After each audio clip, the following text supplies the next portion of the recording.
Assalamualaikum warahmatullahi wabarakatuh. Halo semuanya, kembali lagi ke YouTube channel Putri Utami. Nah, pada video kali ini aku akan membahas suatu karya sastra dengan pendekatan ataupun teorinya itu secara bebas.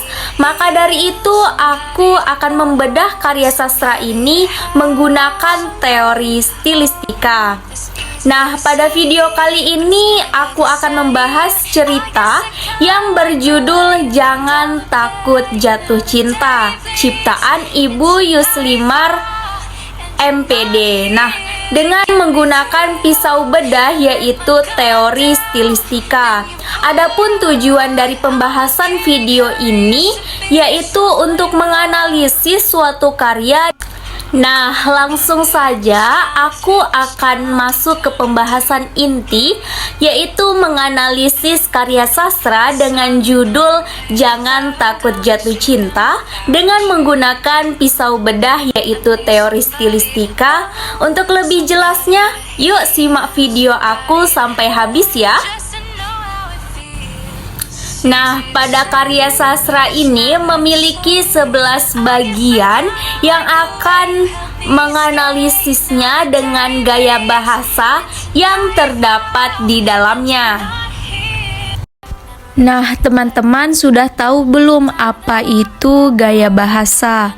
Nah, gaya bahasa atau yang biasa disebut dengan majas adalah salah satu bentuk pengekspresian yang digunakan pengarang untuk mengungkapkan pemikiran ataupun idenya dengan bahasa yang berkhayal khas. Nah, pada suatu karya tulis yang berbentuk retorik maupun yang berbentuk pengaturan kata-kata ataupun kalimat sebagai bahan untuk mempengaruhi pembaca. Selain itu juga gaya bahasa selalu berkaitan dengan situasi dan suasana dalam suatu perasaan dan keadaan tertentu seperti kesan baik ataupun buruk, ketidaknyamanan, kesenangan, dan lain sebagainya. Nah, itulah dari pengertian gaya bahasa. Gaya bahasa yang terdapat pada karya sastra yaitu Jangan Takut Jatuh Cinta, yaitu yang pertama adalah gaya bahasa pertentangan.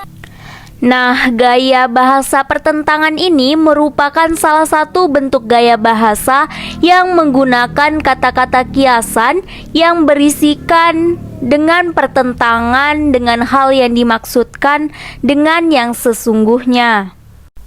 Yang pertama yaitu majas paradoks.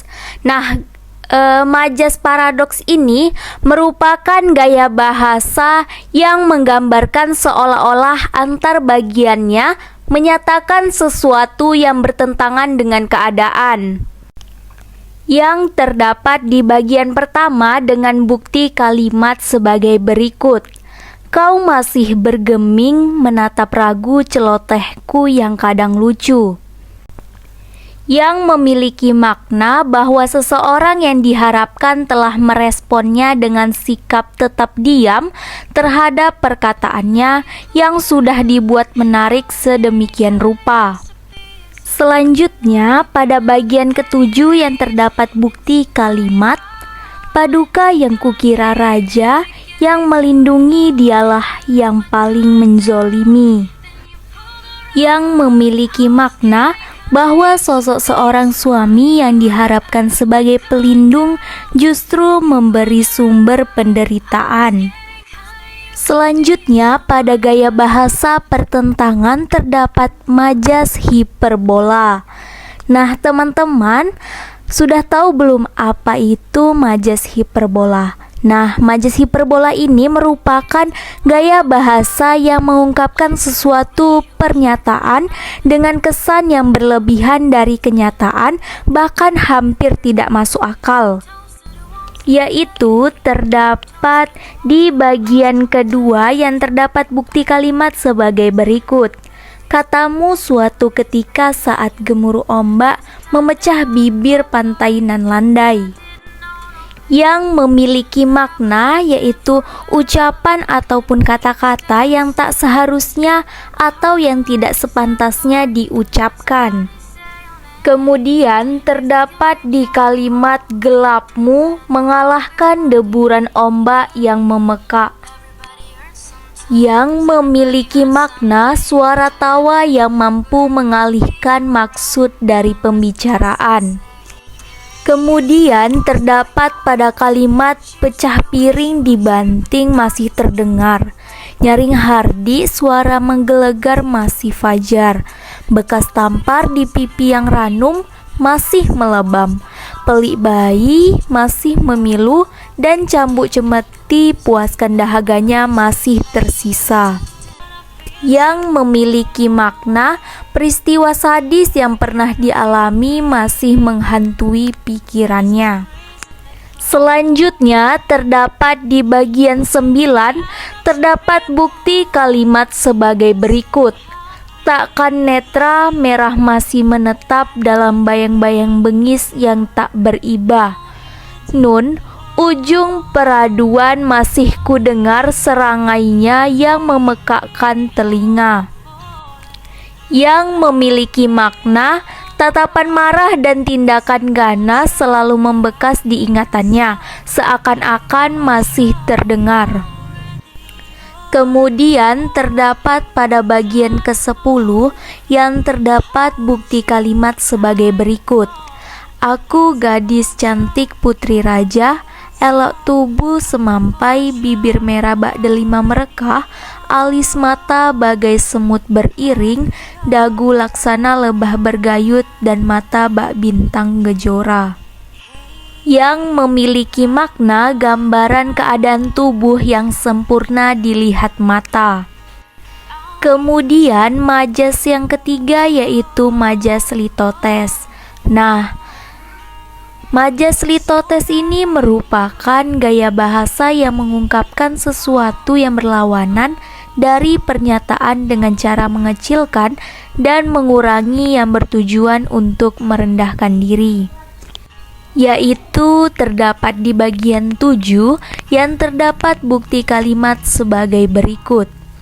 Aku, Wanodia, tak lagi memiliki keindahan secantik Arunika dan Swastamita.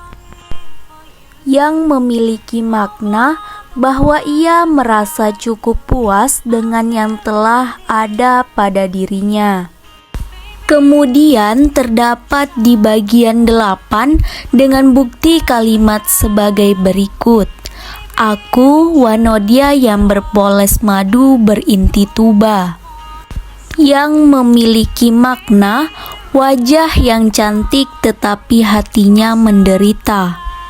Selanjutnya terdapat di bagian 9 yang terdapat bukti kalimat sebagai berikut. Hidup tak semerbak aroma melati, tak seharum kesturi, tak seindah gazanin, candra baskara bergilir memperolok-olok pagiku yang entah. Yang memiliki makna kenyataan tak seperti yang diharapkan atau tidak perlu berharap kepada orang lain, ataupun kenyataan tak harus sama dengan impian. Gaya bahasa yang kedua yaitu gaya bahasa perbandingan. Nah, teman-teman, gaya bahasa perbandingan ini merupakan gaya bahasa yang ditujukan untuk membandingkan atau menyandingkan suatu objek dengan objek lainnya melalui proses penyamaan, penggantian, atau pelebihan. Yaitu terdapat di bagian 2 yang terdapat bukti kalimat sebagai berikut. Saat gemulung ombak memecah bibir pantai nan landai. Yang memiliki makna untayan kata-kata rayuan yang bisa membuat terpedaya atau tertipu. Kemudian terdapat di bagian 7 dengan bukti kalimat sebagai berikut. Aku mendulang angin. Yang memiliki makna yaitu situasi atau keadaan yang serba salah. Kemudian terdapat di bagian 9 dengan bukti kalimat sebagai berikut. Biduku menanti karam, pendayung nyaris patah. Yang memiliki makna yaitu kebersamaan yang hampir berpisah yang menyebabkan keputusasaan. Kemudian majas metonimia. Nah, teman-teman sudah tahu belum apa itu majas metonimia? Nah, majas metonimia ini merupakan gaya bahasa yang membandingkan merek ciri khas, atribut ataupun istilah sesuatu untuk merujuk pada benda umum, yaitu terdapat di bagian 1 terbukti bahwa pada kalimat sebagai berikut. Boleh juga para pendaki kau pesankan 1 tangkau Edelweiss keharibaanku, yang memiliki makna seseorang yang meminta bukti keseriusan. Kemudian juga terdapat di bagian 5 terbukti pada kalimat sebagai berikut. Kau berlian hati, tempat membahagiakan hati, yang memiliki makna ungkapan perasaan hati kepada seseorang. Nah, terdapat juga di bagian 7 yang terdapat bukti kalimat sebagai berikut. Tak lagi memiliki keindahan secantik Arunika dan Swastamita, yang memiliki makna kondisi fisik seseorang yang sudah dimakan usia. Dan terdapat juga di bagian 8 yang terdapat bukti kalimat bunda perempuan yang sudah memiliki 7 permata, yang memiliki makna ibu yang mempunyai 7 orang anak yang sangat disayanginya. Dan yang terakhir yaitu majas repetisi ataupun majas perulangan. Nah, teman-teman sudah tahu belum apa itu majas repetisi? Nah, majas repetisi ini merupakan majas yang berisi perulangan kata ataupun kalimat. Dan terdapat juga di bagian 7 dan 8 terbukti pada kalimat aku Wanodya berpoles madu berinti tuba, yang terdapat di kalimat akhir paragraf 7, dan aku Wanodya berpoles madu berinti tuba yang terdapat di awal paragraf 8, yang memiliki makna wajah cantik tetapi hatinya menderita.